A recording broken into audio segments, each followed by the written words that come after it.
नमस्कार दोस्तों, आज हम पढ़ेंगे अध्याय नंबर 2 श्रीमद् भगवत गीता, जिसमें बताया गया है गीता का सार।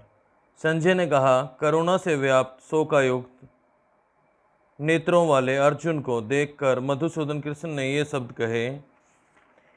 श्री कृष्ण ने कहा, हे अर्जुन, तुम्हारे मन में यह कलंश आया है कैसे? उस मनुष्य के लिए तनिक भी अनुकूल नहीं है जो जीवन के मूल्य को जानता हो। इससे उच्च लोक की नहीं अपितु अपयश की प्राप्ति होती है। हे पृथपुत्र, इस हीन नपुंसकता को प्राप्त मत हो, यह तुम्हें शोभा नहीं देती। हे शत्रुओं के दमन करता, हृदय की क्षुद्र दुर्बलता को त्याग कर युद्ध के लिए खड़े हो। अर्जुन ने कहा, हे सहस्त्रहंता, हे शत्रुहंता, हे मधुसूदन, मैं युद्ध भूमि में किस तरह भीष्म तथा द्रोण जैसे पूजनीय व्यक्तियों का उलटकर बाण चलाऊंगा। ऐसे महापुरुषों को जो मेरे गुरु हैं, उन्हें मार कर जीने की अपेक्षा इस संसार में भीख मांग कर खाना अच्छा है। भले ही वे सांसारिक लाभ की इच्छा से किंतु हैं तो गुरुजन ही। यदि उनका वध होता है तो हमारे द्वारा भोग्य प्रत्येक वस्तु उनके रक्त से सनी होगी। हम यह भी नहीं जानते कि हमारे लिए क्या श्रेष्ठ है, उनको जीतना या उनके द्वारा जीते जाना। यदि हम धृतराष्ट्र के पुत्रों का वध कर देते हैं तो हमें जीवित रहने की आवश्यकता नहीं है।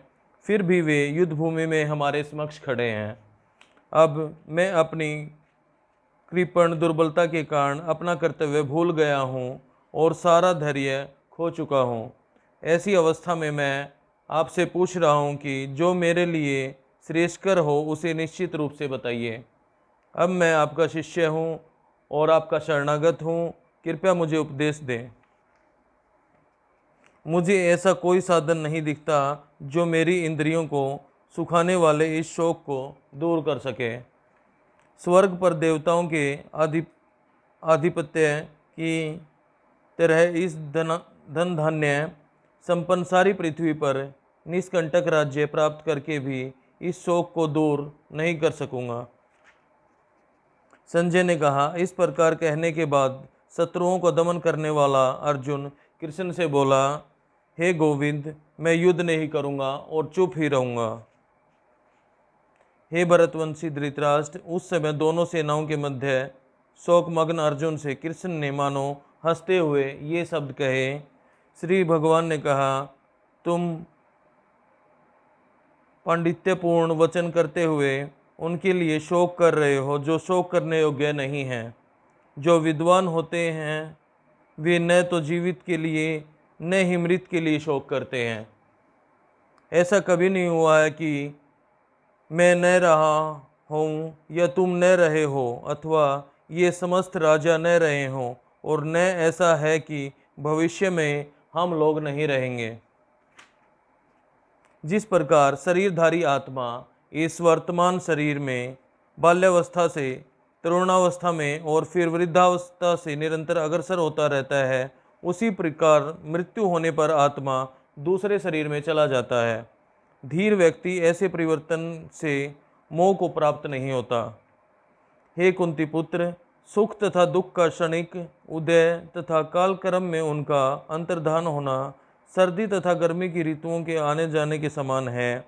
हे भरतवंशी, वे इंद्रिय बोध से उत्पन्न होते हैं और मनुष्य को चाहिए कि अविचल भाव से उनको सहन करना सीखे।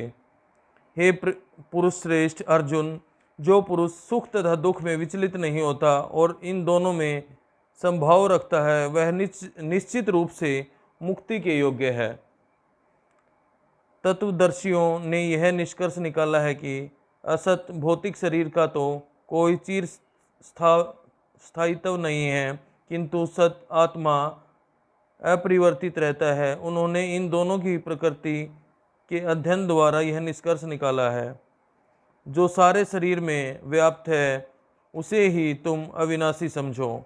उस अव्यय आत्मा को नष्ट करने के में कोई भी समर्थ नहीं है। अविनाशी अप्रेम्य तथा शाश्वत जीव के भौतिक शरीर का अंत असंभवी है। अतः हे भरतवंशी, युद्ध करो। जो इस जीवात्मा को मारने वाला समझता है तथा जो इसे मरा हुआ समझता है, वे दोनों ही अज्ञानी हैं, क्योंकि आत्मा न तो मरता है और न ही मारा जाता है। आत्मा के लिए किसी भी काल में न तो जन्म है न मृत्यु। वह न तो कभी जन्मा है, न जन्म लेता है और न जन्म लेगा। वह अजन्मा, नित्य, शाश्वत तथा पुरातन है। शरीर के मारे जाने पर वह मारा नहीं जाता।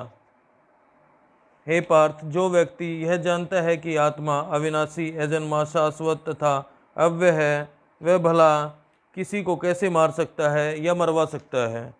जिस प्रकार मनुष्य पुराने वस्त्रों को त्याग कर नए वस्त्र धारण करता है, उसी प्रकार आत्मा पुराने तथा व्यर्थ के शरीरों को त्याग कर नवीन भौतिक शरीर को धारण करता है। यह आत्मा न तो कभी किसी शस्त्र द्वारा खंड खंड किया जा सकता है, न अग्नि द्वारा जलाया जा सकता है, न जल द्वारा भिगोया जा सकता है, न वायु द्वारा सुखाया जा सकता है। यह आत्मा अखंडित तथा अघुलनशील है। इसे न तो जलाया जा सकता है, न ही सुखाया जा सकता है। यह शाश्वत, सर्वव्यापी, अविकारी, स्थिर तथा सदैव एक सा रहने वाला है।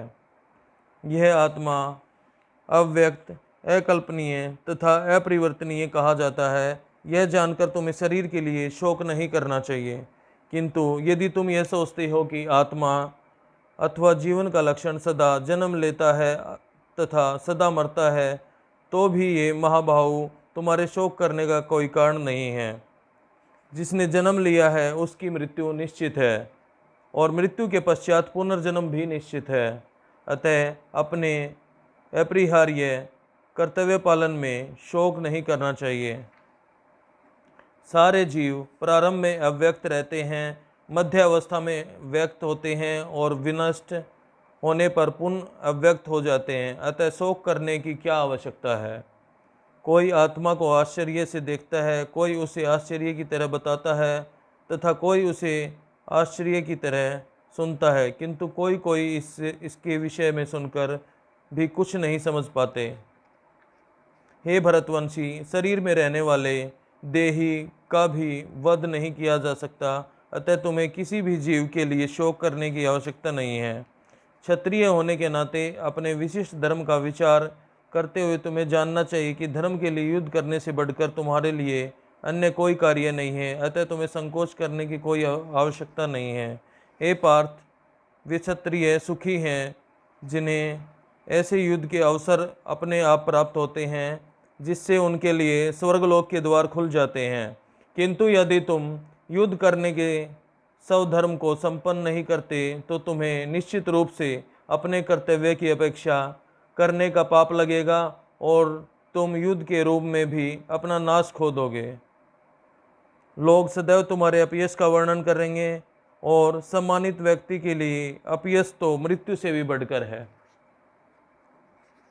जिन जिन महान योद्धाओं ने तुम्हारा नाम तथा यश को सम्मान दिया है, वे सोचेंगे कि तुमने डर के मारे युद्ध भूमि छोड़ दी, और इस तरह वे तुम्हें तुच्छ मानेंगे। तुम्हारे शत्रु अनेक प्रकार के कटु शब्दों से तुम्हारा वर्णन करेंगे और तुम्हारे सामर्थ्य का उपहास करेंगे। तुम्हारे लिए इससे दुखदाई और क्या हो सकता है। हे कुंती पुत्र, तुम यदि युद्ध में मारे जाओगे तो स्वर्ग प्राप्त करोगे, या यदि तुम जीत जाओगे तो पृथ्वी के साम्राज्य का भोग करोगे। अतः दृढ़ संकल्प करके खड़े हो और युद्ध करो। तुम सुख या दुख, हानि या लाभ, विजय या पराजय का विचार किए बिना युद्ध के लिए युद्ध करो। ऐसा करने पर तुम्हें कोई पाप नहीं लगेगा। यहाँ मैंने वैश्लेषिक अध्ययन सांख्य द्वारा इस ज्ञान का वर्णन किया है। अब निष्काम भाव से कर्म करना बता रहा हूँ, उसे सुनो। हे पृथापुत्र, तुम यदि ऐसे ज्ञान से कर्म करोगे तो तुम कर्मों के बंधन से अपने को मुक्त कर सकते हो।